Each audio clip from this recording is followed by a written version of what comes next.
Pemirsa, Kabupaten Muara Enim hanya memiliki satu sumber bahan baku air dari Sungai Enim.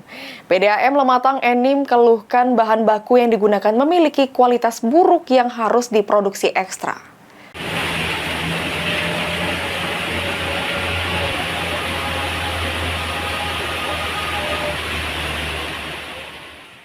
Kabupaten Muara Enim hanya memiliki satu sumber bahan baku air dari Sungai Enim.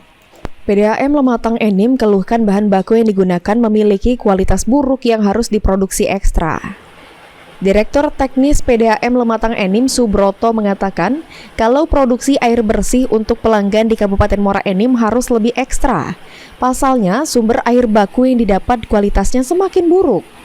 Jeleknya kualitas air dari Sungai Enim dipengaruhi dengan tingkat keruhan air 100 NTU pada 5 tahun belakang, namun sekarang sudah meningkat, sedangkan untuk pH air sebelum ada pada 6,5 hingga 7,5, sekarang pH air Sungai Enim sudah jauh di bawah 6. Kondisi ini membuat biaya produksi tinggi.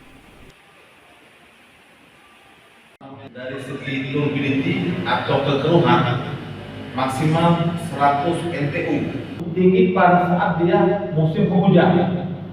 Namun saat ini ya mungkin kita bisa melihat sendiri betapa keruhnya sungai kita. Kemudian ada lagi Pak, derajat keasaman. Derajat keasaman itu adalah pH. Nah, kita tahu Pak, kalau dulu pH kita masih latarnya 6,5 sampai 7,2. Itu lumayan netral.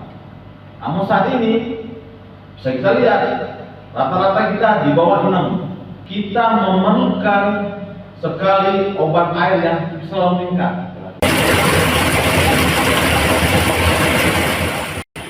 Dengan kualitas air yang buruk, untuk melakukan produksi PDAM Lematang Enim butuh obat-obatan yang lebih agar standar air bersih bisa dibuat dan layak didistribusikan ke pelanggan.